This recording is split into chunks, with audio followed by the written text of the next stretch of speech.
Amém, glória a Deus. Vamos iniciar os trabalhos da nossa live do CETAD BCF-JP, a de número 15, neste dia abençoado de quarta-feira, 5 de agosto de 2020. Êxodo capítulo 20 e o versículo de número 12, a Bíblia diz o seguinte: honra a teu pai e a tua mãe, para que se prolonguem os teus dias na terra que o Senhor teu Deus te dá. Com a leitura deste texto, Êxodo capítulo 20 e o versículo de número 12, nós damos aqui início, aos trabalhos desta nossa live, a de número 15.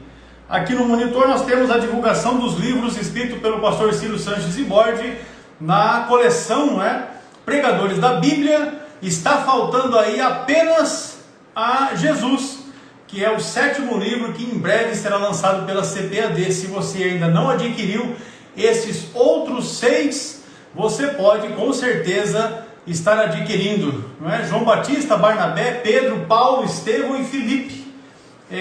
São os 6 que já estão lançados, faltando apenas Jesus. Ainda outras literaturas do pastor Ciro, que é escritor também da CPAD, trabalha conosco no CETAD e autor de diversos livros do nosso curso, da nossa grade curricular do curso de teologia, e também professor de várias das disciplinas do curso.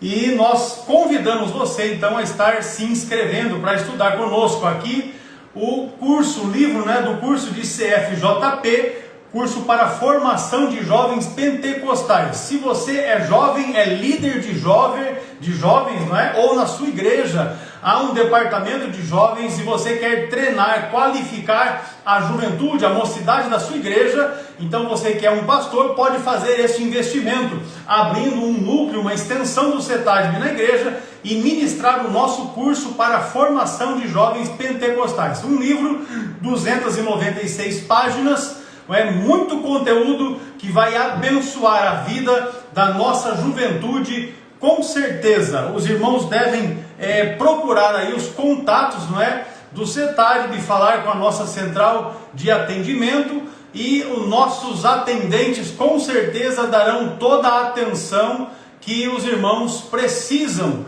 para estarem instalando um núcleo para que a juventude da sua igreja tenha proximidade com esse material didático que foi escrito pelo pastor Ciro Sanches Ibordi, ele que também gravou as videoaulas dessa disciplina para o desenvolvimento das aulas, junto dos nossos alunos, também para que aqueles que quiserem possam assistir também a aula que o pastor Ciro deu através da nossa plataforma de cursos online que você acessa no nosso site cetadeb.com.br.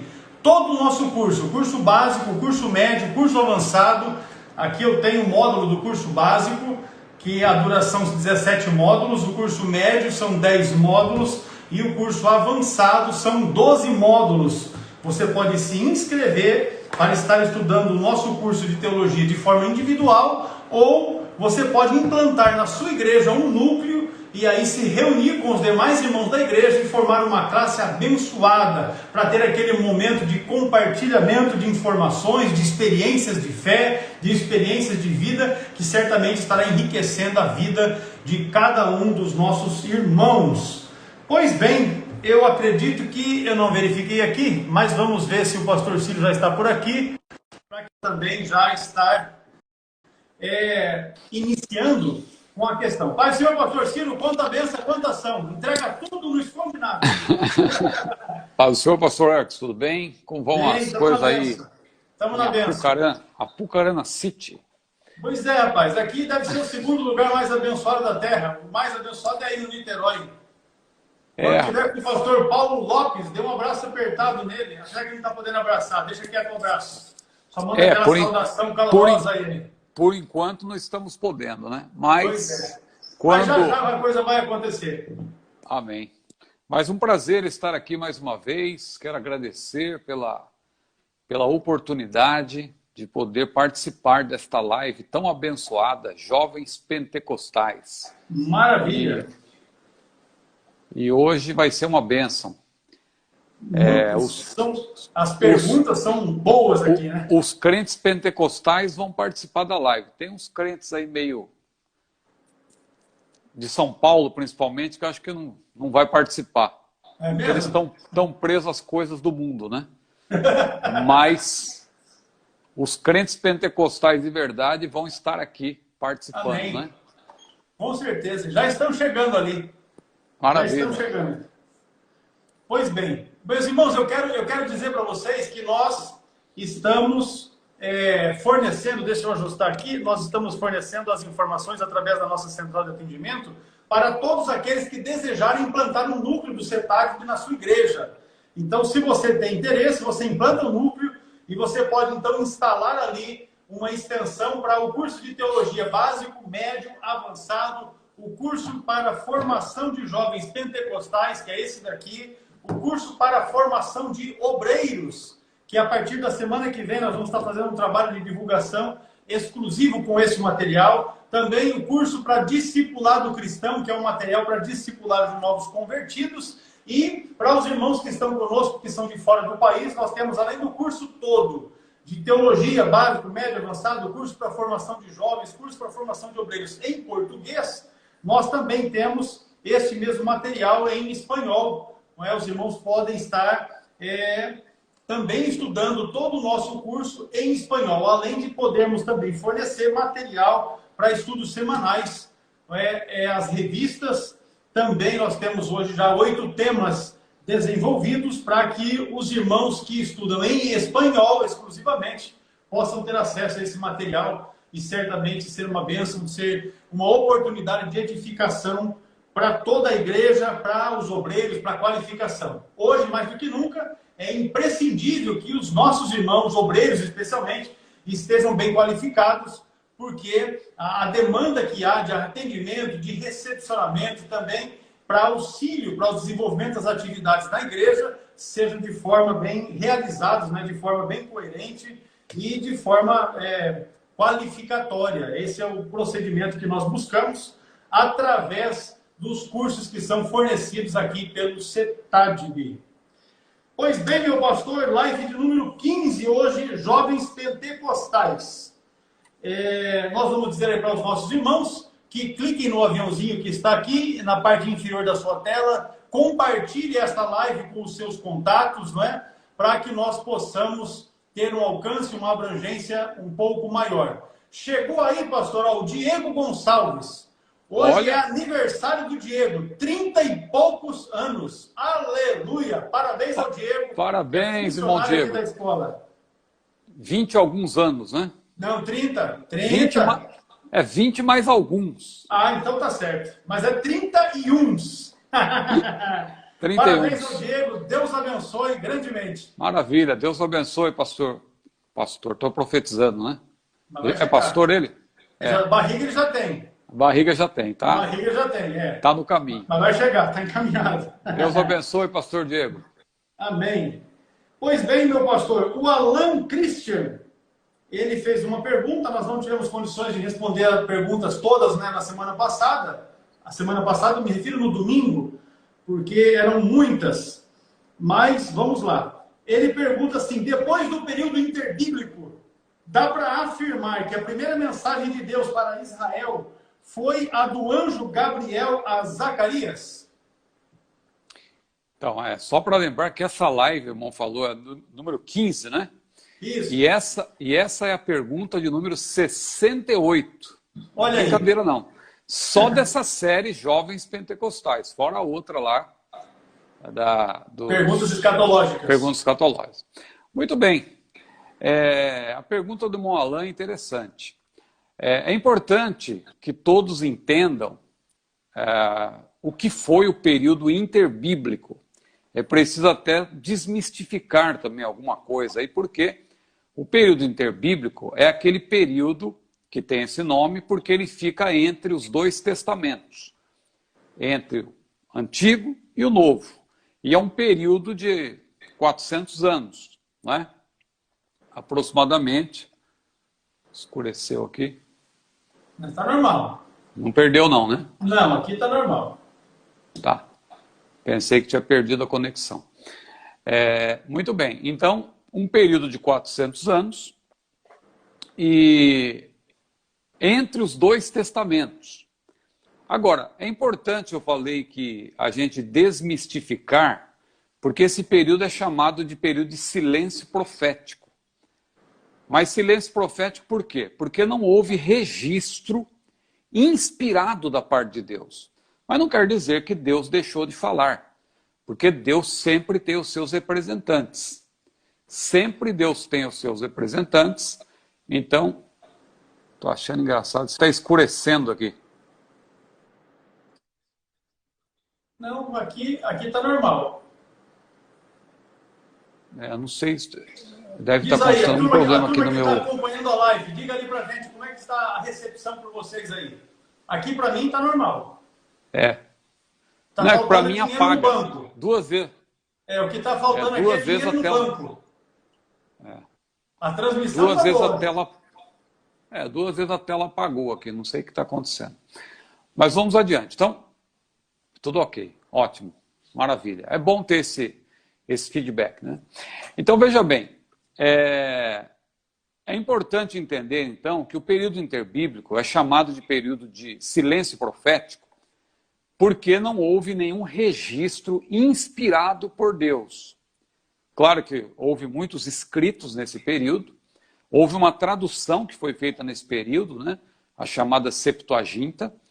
Os livros apócrifos foram todos escritos nesse período, apócrifos que também são conhecidos como pseudo-canônicos. A Igreja Católica chama de deuterocanônicos, porque eles acreditam que aqueles 7 livros que foram incluídos na Bíblia Católica, eles têm uma inspiração, eles foram introduzidos depois, muito tempo depois, pela própria Igreja Romana, né, foram reconhecidos ali por ocasião do Concílio de Trento, no século XVI, mas reconhecidos como inspirados, que eu digo, pela Igreja Católica, e por isso eles são chamados de deuterocanônicos. Mas eles surgiram no período interbíblico e são, na verdade, apócrifos, ou pseudo-canônicos, que alguém chama de canônico. Também surgiu muita literatura apocalíptica, né? Por exemplo, o livro de Enoque, né, que é citado por Judas, que não é um livro inspirado,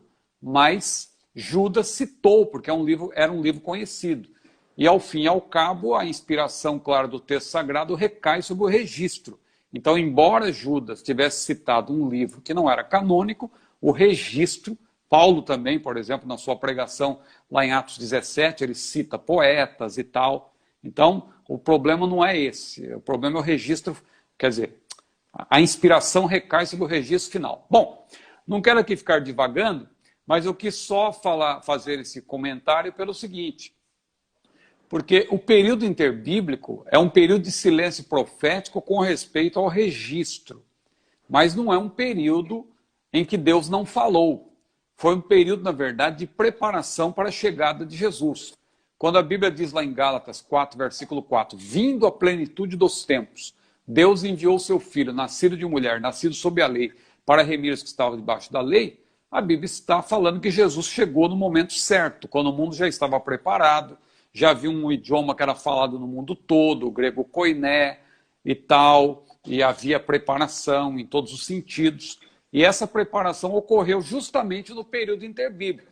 Claro que surgiram seitas também, os fariseus, os saduceus, os essênios, os herodianos, eles floresceram principalmente aí no fim desse período aí, nos anos finais desse período interbíblico, que foi um período muito importante, assim como também a própria Idade Média, que é chamada como Era das Trevas, né, aquele período de 1000 anos antes da Reforma, também não foi um período assim totalmente para se jogar fora, porque surgiu naquele período Tomás de Aquino, Erasmo de Roterdã e tal, e também as grandes universidades surgiram nesse período, então foi um período importante. Então, por que eu estou dizendo tudo isso sobre o período interbíblico? Porque Deus continuou falando, essa é a ênfase que eu quero dar. Deus não deixou de falar nesses 400 anos.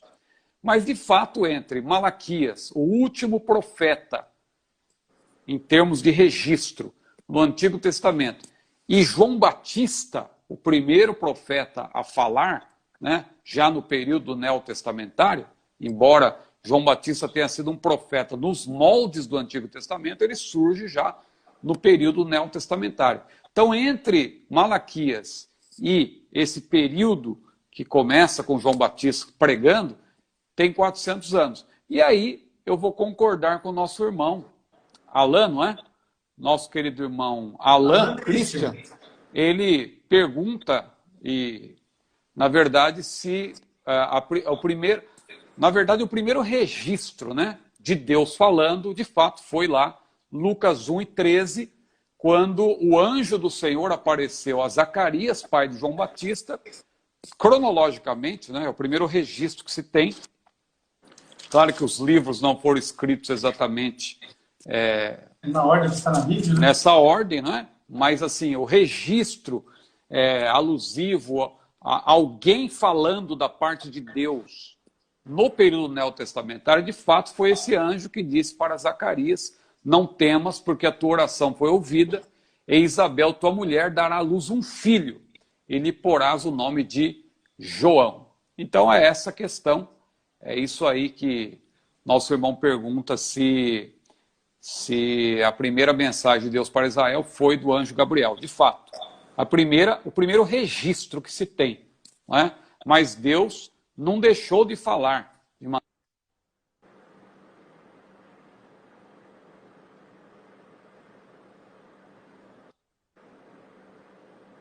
Agora travou.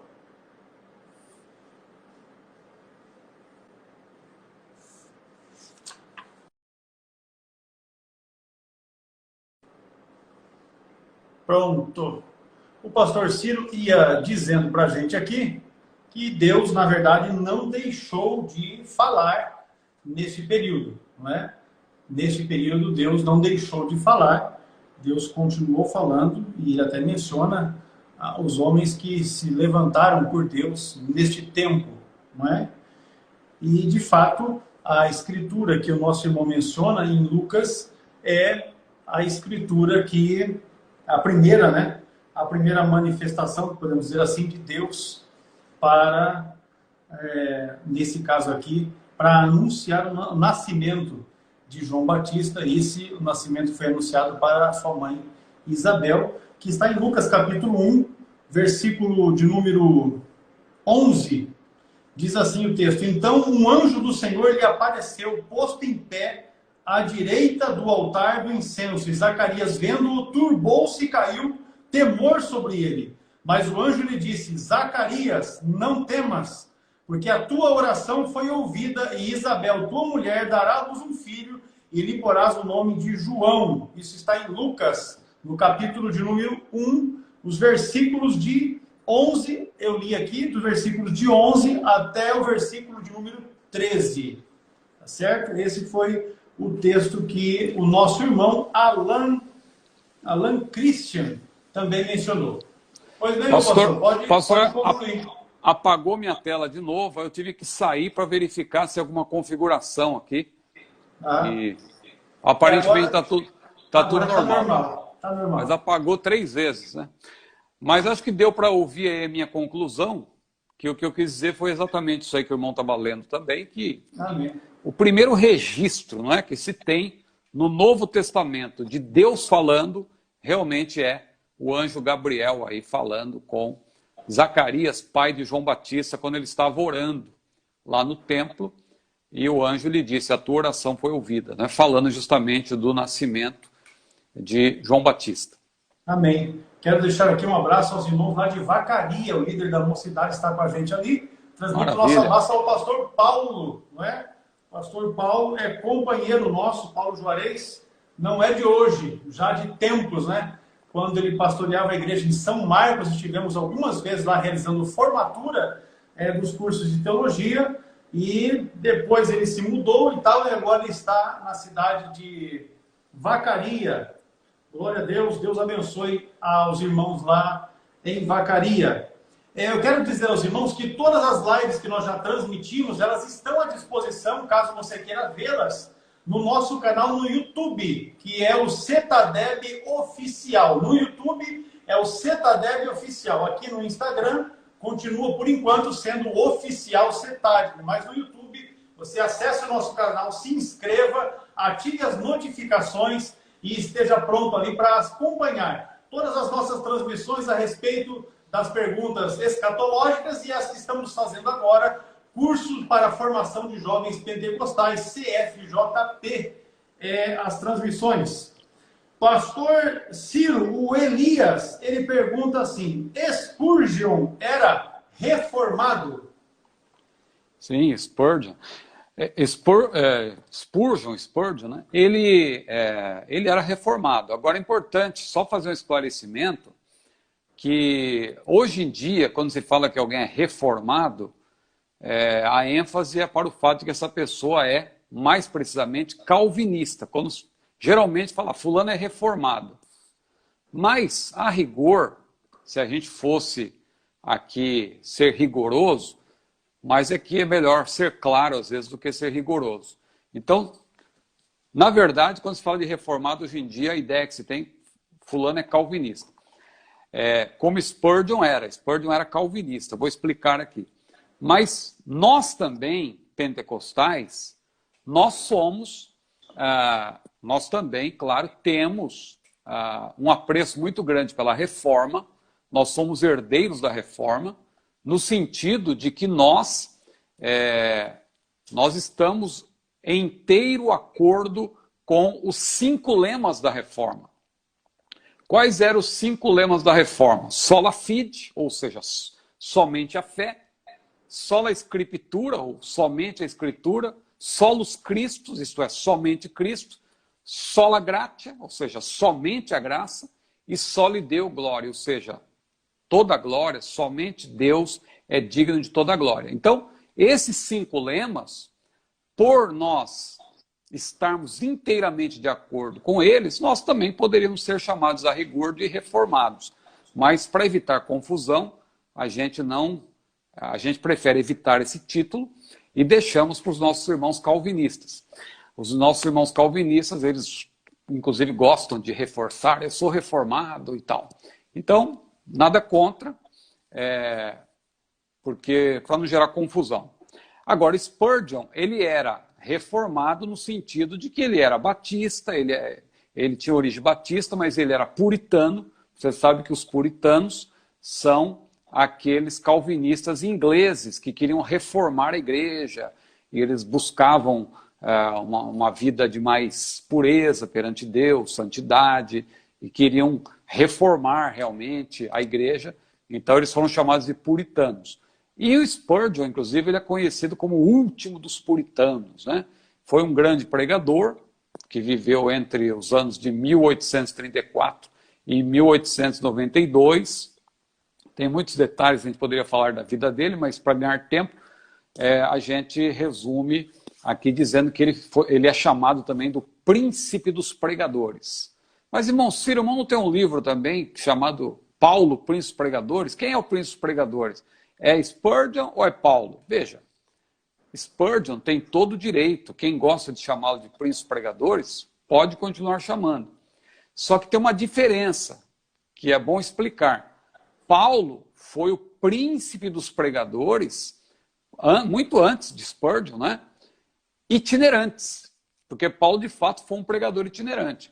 Spurgeon, se você ler atentamente a biografia dele, você vai ver que ele foi um grande pregador, pregou para grandes auditórios, mas sempre lá na Inglaterra, sempre na Inglaterra. Ele recebeu até convite para pregar na França, na Escócia, até mesmo nos Estados Unidos, mas ele inclusive rejeitou esses convites. Ele ficou muito mais famoso porque os seus sermões é que correram o mundo, não é?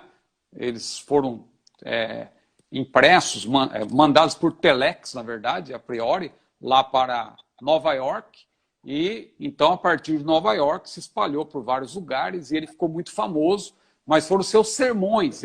Spurgeon tem muitos sermões, muitos. Os sermões dele, inclusive, se transformaram em comentários bíblicos, que a CPAD até lançou aí, e tem outros também. É um tesouro. Spurgeon realmente tem muitos livros, mas Spurgeon, de fato, foi um pregador de linha calvinista.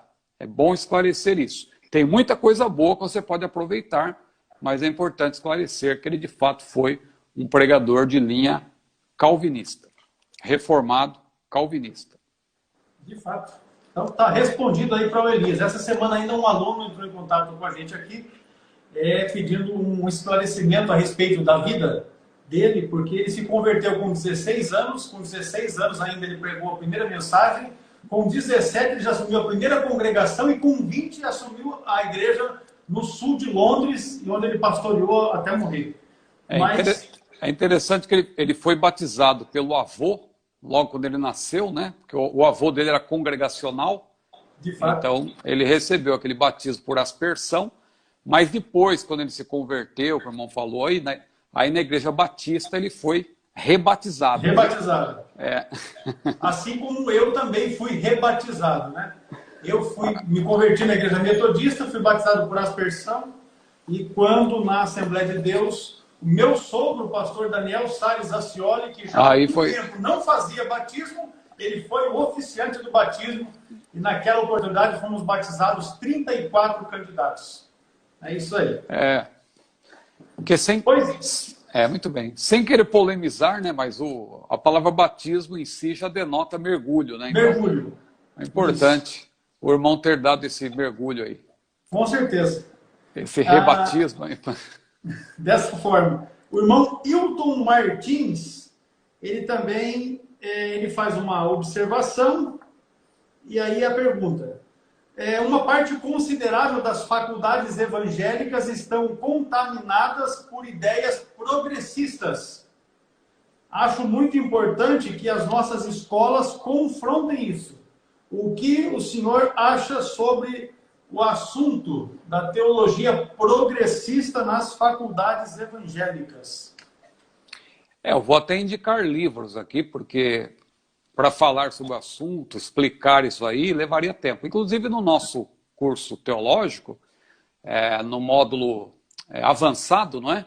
Nós temos a matéria de sociologia, e ali a gente fez uma pequena exposição sobre algumas ideologias e tal, falamos um pouco também sobre o progressismo, porque o progressismo, quando se fala de progressismo, é importante observar que não é um movimento. Isso aí. Este livro, Correntes Teológicas da Atualidade, trata a respeito dessa temática também. É verdade. Módulo do nosso curso avançado. Avançado, muito bem. Então, muito bem. E aí, esse movimento progressista, o progressismo, ele não é homogêneo, ele é um movimento híbrido, né, que vai mudando, né? Por exemplo, lá, quando houve a lei seca nos Estados Unidos, os progressistas eles se uniram aos protestantes para apoiar a lei seca.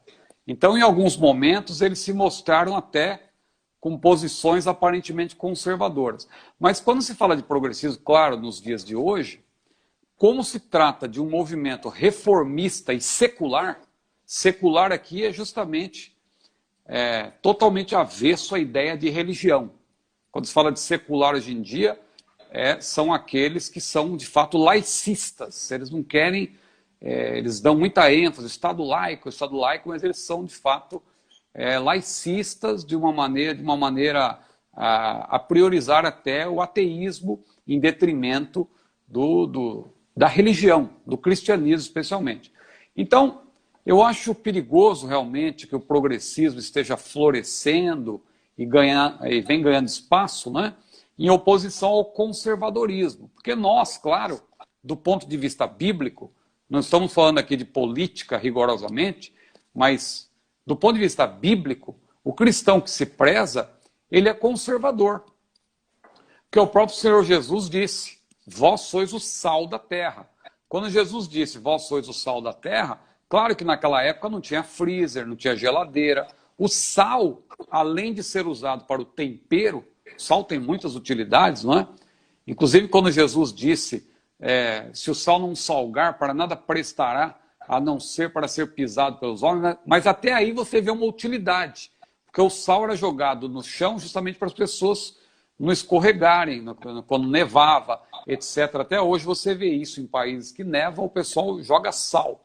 Mas Jesus quis mostrar o seguinte, que o crente que não influencia, ele acaba sendo pisado, ele acaba ficando por baixo, não é? Porque ele acaba sendo absorvido, envolvido pelos valores contrários, né? Os valores que não valem nada aí que estão vigorando nessa sociedade sem Deus. Então, o progressismo ele é perigoso nesse sentido, porque hoje ele está atrelado a ideologias orientadas à esquerda, socialismo, comunismo, marxismo cultural, ou também conhecido como gramscismo, né? De Gramsci, aquele Antônio Gramsci, né? Aquele ideólogo italiano que na prisão escreveu aquelas estratégias justamente que é usado para implantar o marxismo cultural. O marxismo cultural que hoje em dia está aí, ele prevalece nas universidades e tal, mas a igreja, ela é conservadora, ela opõe-se ao progressismo. Ela opõe-se ao progressismo porque o progressismo hoje, o progressismo que nós conhecemos hoje, ele está defendendo o aborto, ele está defendendo a ideologia de gênero, né? Ele está defendendo a liberalização das drogas. Isso é o progressismo. Muita gente pode até achar bonito o termo, não, eu gosto do progresso. A própria bandeira diz ordem e progresso, mas o progresso é uma coisa. Progredir no sentido de mais estradas, mais escolas, mais hospitais, isso é um tipo de progresso. Agora, quando se fala de progressismo, em termos de ideologia, é outra coisa. É progressismo no sentido de contraposição ao que é, na verdade, conservador. Nossa irmã que disse aqui, ótima explicação, muito grato, nossa irmã Vanessa Bianca, eu destaco o comentário dela porque ela é entendida no assunto. Ela é entendida no assunto. Inclusive, eu vou indicar um livro aqui que, numa certa ocasião, conversando com a nossa irmã Vanessa Bianca, nós falamos sobre esse livro, que é um livro muito bom, que é de Roger Scruton, né? Se escreve Roger Scruton, com S, Scruton. Roger Scruton é um britânico, né, que morreu há pouco tempo. Ele escreve muitos livros sobre conservadorismo. Agora, falando do ponto de vista político, porque às vezes não dá para separar, quando se fala de conservadorismo, o ponto de vista bíblico que nós observamos, do ponto de vista também ligado à política. Porque do ponto de vista político, o crente também, o cristão, ele acaba tendo que ser conservador, perdão. Porque o progressismo, como eu disse, está defendendo tudo isso aí que não presta. O aborto, a liberalização das drogas, ideologia de gênero, etc, etc, etc. Então a igreja ela se opõe, a igreja se contrapõe a tudo isso. Mas não somente a igreja, tem autores como esse Roger Scruton, que não era cristão, mas ele escreveu um livro que eu indico aqui, Como Ser um Conservador. Ele explica claramente, é da editora Record, né? Como ser um conservador, ele fala do conservadorismo, ele fala do progressismo também, ele explica, ele fala do socialismo, do comunismo. Porque tem muito crente hoje em dia que, lamentavelmente, por influência até de alguns pastores progressistas, que é um contrassenso, pastores socialistas, comunistas e tal, tem muito crente achando que o comunismo começou na Bíblia. Citam lá o livro de Atos, tá vendo? Eles doavam o que eles tinham e tal, e Barnabé também doou. Mas veja, ali não havia um comunismo propriamente. O que havia ali, se pudéssemos dar uma definição, claro, poderíamos chamar de comunitarismo antes do tempo, né? Desculpe aí do anacronismo, mas eu quero dizer isso por quê? Porque o comunismo ele é coercitivo. As pessoas não doam, na verdade, elas são forçadas a entregar os seus bens. Elas não têm direito à sua propriedade. Agora, no comunitarismo, claro, a coisa não é coercitiva, ela é espontânea, voluntária. Era o que acontecia naqueles dias. Tanto é verdade que alguém gosta de citar que os crentes eram comunistas, mas quando você lê o livro de Atos com atenção, você chega no capítulo 12, você vê que Maria, que era parente de Barnabé, ela tinha uma casa muito ampla, possivelmente foi lá que aconteceu o derramamento de poder no dia de Pentecostes, porque lá cabia muita gente, ela era dona de uma grande propriedade, ela tinha empregados, inclusive. Pedro, quando sai da prisão, ele vai para lá e tinha muitos crentes juntos. Então, Maria, a parente de Barnabé, ela seria uma burguesa da época, né? Usando um termo aí que os mais atual. Exatamente. Então não tem cabimento isso. Então eu indico essa obra, Como Ser um Conservador, de Roger Scurden, mas também eu indico a obra de um pastor e amigo meu, que é um estudioso do assunto, o pastor Eginaldo Hélio de Souza. Eginaldo Hélio de Souza. Ele escreve muito sobre marxismo cultural, e ele tem um livro que ele lançou em 2018, que é Marxismo Selvagem. Veja que é um trocadilho aí, que o pessoal fala de capitalismo selvagem, né?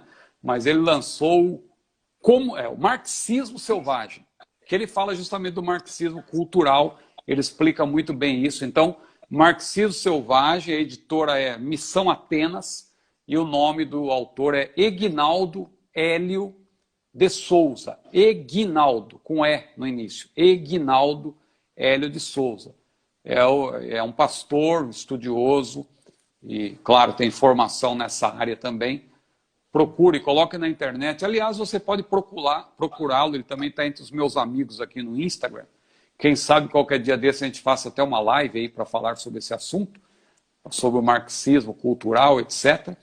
Mas se você pesquisar aqui mesmo no Insta, você vai encontrar Eginaldo Hélio. Eginaldo Hélio de Souza, Marxismo Selvagem. Mas eu vejo com muita preocupação, então desculpa aí se a minha resposta está ficando muito longa, pastor Hermes. Mas a gente tem que ter cuidado, realmente. Tem que esclarecer, claro, não tenha dúvida. Não tenha dúvida, tem que esclarecer. Eu quero dar uma saudação aqui ao pastor Damião Eufrásio, né? O pastor Damião Eufrásio, eu estou atendendo ele está fazendo a abertura de um núcleo do nosso curso, ele já foi aluno nosso, e hoje ele pastoreia uma outra denominação, está abrindo um núcleo do nosso curso lá em Boqueirão, na Paraíba. Seja bem-vindo para estar conosco, o pastor Damião. E seguimos aqui, meu pastor, só lembrar, domingo, a gente sempre faz as lives nas quarta-feiras, 22 horas, e domingo, 11 da manhã. Domingo próximo, Dia dos Pais, não terá live. Vai ter outra coisa, mas não vai ser live. A gente vai reunir com a turma aqui. É benção, mas não terá. A próxima live, então, será quarta-feira próxima, às 22 horas. Aguardamos todos os nossos amados irmãos. Também o pastor Zé Carlos, lá de Itaporanga, também tem núcleo do nosso curso. Deus abençoe o pastor Zé Carlos. Os paraibanos dominaram a live hoje aqui. Graças a Deus. Amém. Sejam bem-vindos todos. Muito bem. Jesus. Pois bem, o Gerson Pinheiro, ele também pede uma apresentação da teologia na perspectiva pentecostal. Ele está perguntando sobre a obra, né? Isso. Nós já falamos na live anterior. Porque na live anterior eu indiquei a teologia pentecostal, teologia sistemática pentecostal, que tem como editor o pastor Antônio Gilberto. Eu indiquei a teologia sistemática de Eurico Bergs e indiquei também a teologia sob uma perspectiva pentecostal, que tem como editor Stanley Horton.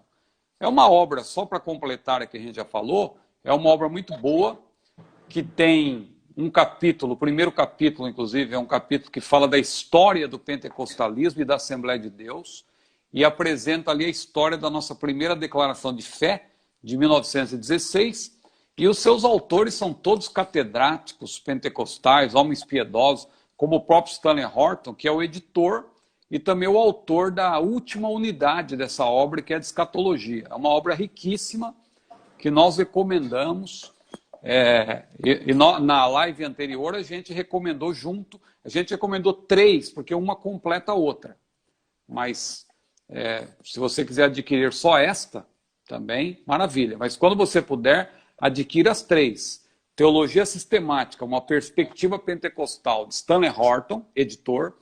Teologia Sistemática Pentecostal, de autores todos brasileiros, que tem como editor Antônio Gilberto. Os autores são Helenay Cabral, Cláudio Andor de Andrade, Ezequias Soares, Elinaldo Renovato de Lima. Os autores, Wagner Gabi, e eu, por graça de Deus, fiz também um capítulo, né, o capítulo de escatologia, e o editor é o mestre Antônio Gilberto. E a terceira obra, a Teologia Sistemática de Eurico Bergsten, que nós também indicamos que, em termos de teologia sistemática, com explicação a partir da própria Bíblia, é a melhor. Né? Claro, a gente tem teologias sistemáticas maravilhosas, aí a gente falou até da teologia sistemática de Norman Geisler na outra live, que do ponto de vista filosófico é incomparável, muito boa, grandes argumentos, mas Eurico Bergsten, com simplicidade, com clareza, ele explica a Bíblia através da própria Bíblia. E às vezes não tem nada melhor do que isso. O crente às vezes fica procurando muita coisa sofisticada. Comece pela Bíblia. Se você entender o que a Bíblia diz, aí você parte para alguma coisa mais sofisticada. Mas primeiro entenda o que a Bíblia diz, porque senão não vai adiantar nada você ficar buscando argumentos filosóficos se você não entende o que o próprio texto sagrado está dizendo. De fato, maravilha. Eu vou responder uma pergunta aqui que a Gabriele fez. O que é que tem domingo? Domingo tem o Dia dos Pais. Maravilha. Domingo é Dia dos Pais, então nós não vamos fazer live, justamente para que a gente possa estar... E ela vai, como é Dia dos Pais, acho que ela vai ter que fazer almoço, né? Olha aí, alguma coisa ela vai ter que se arrumar, entendeu? Almoço, sobremesa, alguma coisa. Sentido. A gente vai caminhar por esse lado. Até porque ela é a menina do Brownie, né? Então, quer dizer... Tem essa vantagem aí. Inclusive, hoje ela mandou uns negócios lá para casa hoje, que eu vou falar para você. Eu, por causa da minha cirurgia bariátrica, eu como brownie, me dá dumping. Mas eu como mesmo assim, sem dó nem piedade. É uma benção. E ela inventou agora o negócio de um brownie recheado. Rapaz, meu Deus. É muita coisa. Ainda bem que eu moro longe, viu? Mas amém. Então, respondendo a pergunta da Gabriele... tentação. Respondendo a pergunta da Gabriele, que é minha filha, domingo é Dia dos Pais, não vai ter live. Né? Os irmãos vão estar ocupados aí, reunindo com as suas famílias, e nós também vamos fazer isso. Pastor Ciro, o João Paulo, ele está perguntando assim, quais métodos os pastores Ciro e Hércules utilizam ao estudar a Bíblia, a teologia e outros livros, para que realmente venham aprender e ter proveito nos estudos? Seria ótimo um assunto a ser tratado. Na verdade, nós vamos tratar também desse tema, e um outro que nós deixamos para trás, que você sabe que está pendente ali um tema, nós vamos desenvolver uma sequência de lives a respeito desse tema de pregação, e a questão da homilética, enfim. Mas, a princípio, o João Paulo está fazendo essa pergunta. Se o irmão achar por bem, a gente pula ela, então. Nós vamos tratar... Porque, bom, se eu for falar aqui, eu posso dar uma resposta curta, eu posso dar uma resposta longa, porque... Entendo. Porque, na verdade, é abrangente, né? É abrangente. Nós já estamos programando, assim que nós encerrarmos essas lives do CFJP, nós vamos trabalhar nessa temática da homilética, do sermão, do preparo, enfim, da qualificação. Porque o que eu tenho percebido, pastor, ao longo desses já vai para 22 anos... trabalhando com escola de teologia, é que alguns alunos, eles acham que existe uma fórmula assim, milagrosa, que de hoje para amanhã você vai se tornar um pregador. E na verdade, primeiro, um bom pregador precisa ter um bom hábito de leitura, porque se ler pouco não vai ter argumentação para apresentar uma mensagem. Então já começa por ali, a necessidade do desenvolvimento de um hábito bom de leitura. Tem que saber ler já é um bom método, né? Com certeza, com certeza. Ler e conseguir fazer uma análise morfológica e sintática do texto na língua portuguesa, já é um método que pouca gente utiliza. Né? Com certeza. O pessoal às vezes quer saber grego, hebraico, mas primeiro tem que saber a língua portuguesa. Depois você...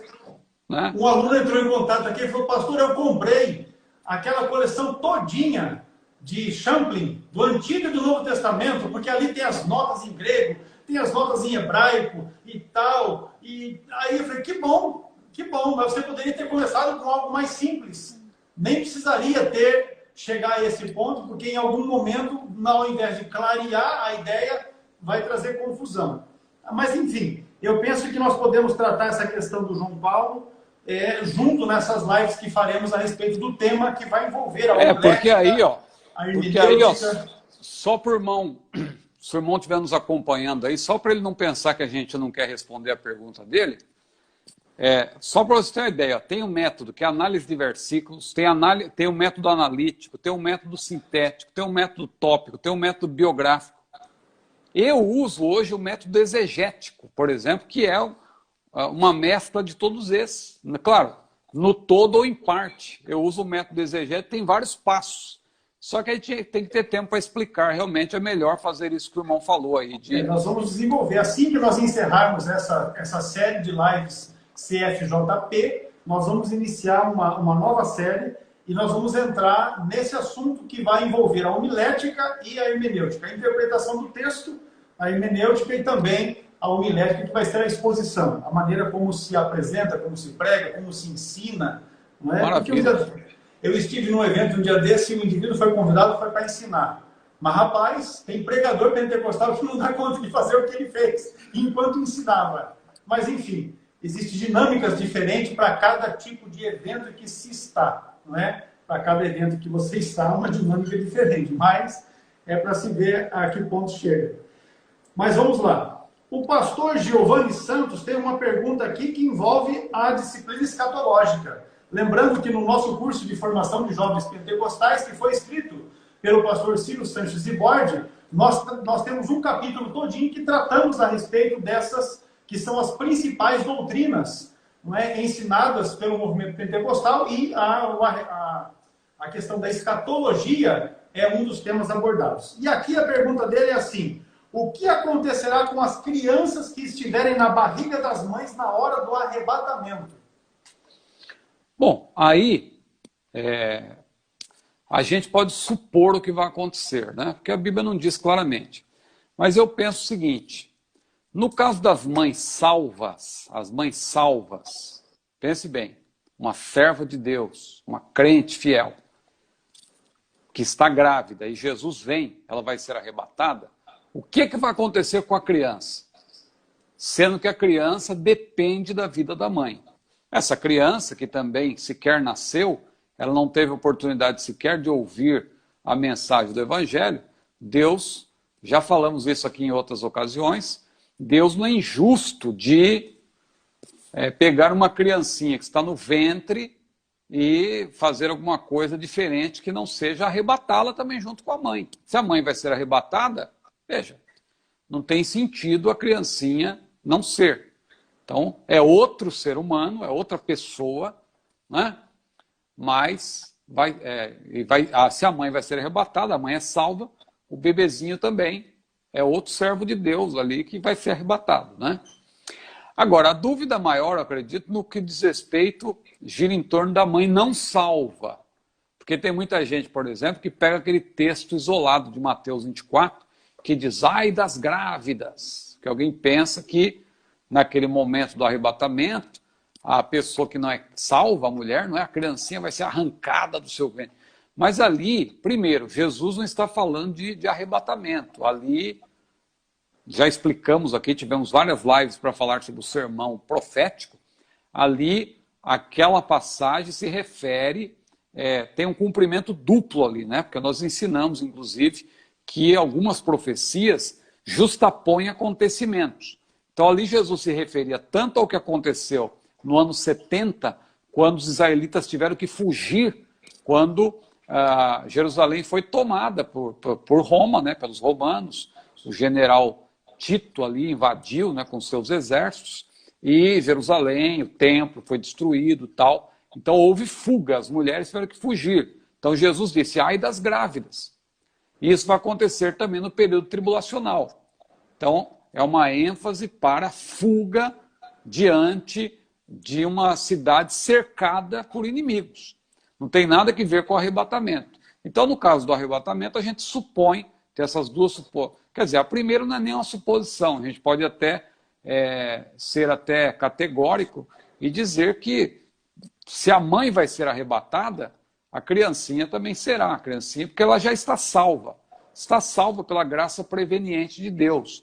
Jesus mesmo falou, deixai vir a mim as criancinhas, que dos tais é o reino de Deus. A criança, enquanto está na fase da imaturidade, ela ainda não tem maturidade para entender, ela está salva pela graça de Deus, a graça de Deus preveniente, como se diz, a graça que vem antes, não é? Então, já está salvo. No caso da mulher que não for arrebatada, eu penso que a criancinha não vai ser arrancada, vai continuar lá. A mulher vai ingressar no período tribulacional, se sobreviver, claro, a criança vai nascer, e se sobreviver, vai ingressar no milênio, como parte dos povos naturais, né? Essa é a explicação que a gente deu. Se você quiser maiores pormenores também, lá no YouTube, né? No CETADB oficial, você encontra lá várias lives, inclusive tem uma que a gente se deteve aí nesse assunto do sermão profético, para essa ênfase especialmente, ai das grávidas, e ali a gente abordou e leu alguns textos bíblicos também, e explicou melhor toda essa questão. Pois bem, então entre no nosso YouTube, né? O nosso canal é o CETADB Oficial. Se inscreva no canal e também ative as notificações para que você tome conhecimento das próximas lives que vão ser disponibilizadas ali. E não só as lives, mas também os temas que nós estamos preparando para disponibilizarmos ali no nosso canal no YouTube, para que você se intere a respeito dos nossos cursos e dos assuntos que nós abordamos em cada uma das matérias dos nossos cursos de teologia, básico, médio, avançado, os cursos ministeriais de formação de obreiro, de formação de jovens pentecostais, aqui de formação de obreiro, jovens pentecostais, curso para discipulado cristão e tem também o curso de capelania. Curso de capelania está aqui, ó. Este aqui é o módulo do curso de capelania. Então, um material abrangente para que você possa se qualificar teologicamente. Pois bem, meu pastor, está agora aqui a pergunta do Brendo Rodrigues. Poderia me indicar uma obra que tenha uma visão panorâmica das correntes teológicas de forma progressiva? Duas. Posso indicar duas. A gente tem indicado já aquela obra de Gerald Bray, né? História da Interpretação Bíblica, editora Vida Nova. É um livro de história da teologia, da interpretação propriamente da Bíblia, e ali tem o surgimento de todas as correntes, todas as escolas, com uma explicação. Muito boa essa obra. Se você quiser uma obra não muito densa e que também é muito boa, eu vou indicar também Fundamentos da Teologia Histórica, de Alderi Souza de Matos, editora Mundo Cristão. Também uma boa obra, autor... Citei uma de um autor estrangeiro, Gerald Bray, mas essa de um autor nacional, né? Alderi Souza de Matos, Fundamentos da Teologia Histórica. Esse Fundamentos da Teologia Histórica ele é interessante porque, embora o autor não seja pentecostal, mas ele aborda do ponto de vista histórico, e ele é fiel, né? Ali ele analisa de maneira imparcial, ele fala do surgimento o reavivamento da fé pentecostal, ele explica muito bem. Então ele fala de todas as correntes, fala do puritanismo e tal, que eu citei aqui, ele fala do pietismo, aqueles movimentos pós-reforma, né, o surgimento das igrejas, das denominações, e a igreja presbiteriana, a igreja batista, ele vai explicando, né, o movimento pentecostal. Então, eu acho que é isso que o nosso irmão está querendo, uma visão panorâmica das correntes teológicas, que ele também tem. Fala das igrejas, fala dos posicionamentos teológicos, o dispensacionalismo, e, claro, se fosse do ponto de vista escatológico apenas, aí eu indicaria uma obra específica, mas aqui eu estou falando de uma obra que abrange todos os pontos de vista, e a partir dela, claro, você pode ver a parte bibliográfica, e aí você vai se inteirando melhor do assunto. Mas essas duas obras, ou uma delas, se você quiser adquirir uma a priori, eu indico essa do autor nacional, aí, Fundamentos da Teologia Histórica. Muito boa. Mas se você puder adquirir as duas, vale a pena também adquirir a História da Interpretação Bíblica de Gerald Bray, essa da editora Edições Vida Nova. Maravilha. Na verdade, bons livros nunca é dinheiro perdido, né? É sempre um investimento que mais dias ou menos dias lhe dará retorno. Então, faça esse investimento. Pastor, nós temos aqui poucos minutos, mas acho que essa aqui da Bíblia Shed dá para responder. O nosso irmão Michel Marques, ele quer saber os pontos positivos e negativos da Bíblia de Estudo Shed. Olha, é difícil falar de pontos negativos, porque Russell Shedd foi um homem piedoso. É importante dizer, não que seja negativo, mas assim, algo que não está de acordo com a nossa, com a fé pentecostal, que ele era calvinista, né?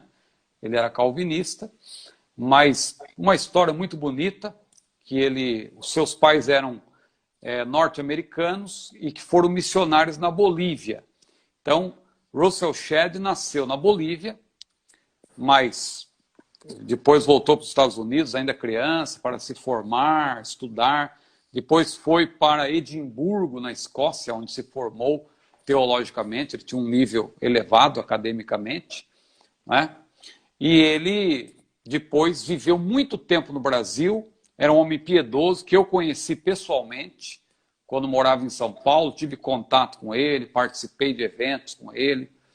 Era um homem assim que, comparando em termos de importância, assim como Antônio Gilberto é importante para nós pentecostais, Russell Shedd, ele tem uma importância muito grande também para os nossos irmãos batistas, especialmente, porque Russell Shedd originalmente era batista. A Bíblia Shed, falando rapidamente, é uma Bíblia que tem o texto bíblico da versão atualizada de Almeida. Nós já explicamos aqui, não é? Que você tem 4 tipos de tradução, de equivalência formal, dinâmica, balanceada e paráfrase, não é? No caso da Bíblia atualizada de Almeida, ela é considerada balanceada, pendendo para o formal. Então é uma boa tradução, não é a nossa oficial, que a nossa oficial é Almeida, revista e corrigida da Sociedade Bíblica do Brasil, não é? É edição de 95, não é, pastor Hermes? 95. É oficial. 95. Porque já teve outras correções também. Isso Revisões. foi mencionado numa Assembleia Geral que houve pela CJDB. Então, é uma Bíblia para você ter em casa, não é para você usar na igreja. Até porque Bíblia de estudo geralmente é grande, né? A única exceção que a gente vê nesse campo é da Bíblia de estudo pentecostal, que ela tem uns formatos menores que dá até para usar na igreja. Mas a minha pentecostal é grande. É grande, mas o irmão é grande também, então compensa. Fica ali. Agora uma pessoa que é menor com aquela Bíblia fica meio estranha, até difícil de manejar. Mas a Bíblia Shed é uma Bíblia muito boa, versão atualizada de Almeida, tem introduções do próprio Russell Shedd, que era um grande teólogo, calvinista, mas piedoso. Então, eu dou essa ênfase para o calvinismo porque ele vai defender aqueles pontos, né, que você sabe, da predestinação, da eleição. Então, isso aí você tem que estar preparado para isso. Mas, fora isso, tem comentários muito ricos, tem 10 mil notas de rodapé e outros recursos que tem em toda a Bíblia de estudo, concordância abreviada, mapas coloridos, cronologia bíblica, tabela de peso, dinheiro, medidas, tudo isso que tem em Bíblia de estudo. Então, se você quiser adquirir a Bíblia Shed, você vai ficar feliz. Só, no caso do você que é pentecostal, né, assembleiano, fique sabendo que Russell Shedd era calvinista. Então, ele não vai ter ele não vai defender a soteriologia arminiana, wesleyana como nós. Maravilha, meu pastor. O tempo se foi. E domingo, lembrando, nós não teremos live. A próxima será, então, quarta-feira da próxima semana, às 22 horas. Vocês estejam conosco, nos ajudem na divulgação, porque nós vamos ter aqui perguntas interessantes. Ó, filhos crentes precisam aceitar a Jesus para terem a salvação? Essa é boa, hein? Os dons espirituais, como conhecemos hoje, ocorreram no Antigo Testamento? É uma coisa também muito interessante. Enfim, são várias perguntas, outras que eu vi que surgiram hoje aí. Nós vamos estar tratando tudo disso na próxima quarta-feira, às 22 horas, aqui no nosso Instagram oficial CETADB. Essa live estará à disposição também no IGTV, mas a partir de 15 horas da tarde, amanhã, no nosso YouTube CETADB Oficial. Pastor Ciro, com as considerações finais, porque o tempo já foi. A Bíblia de John Wesley é boa, mas não dá tempo de explicar agora. Que Deus abençoe, só agradecer a oportunidade e quarta-feira que vem estamos aí, se Deus quiser. Em nome de Jesus. Deus abençoe a todos, feliz Dia dos Pais a todos os irmãos.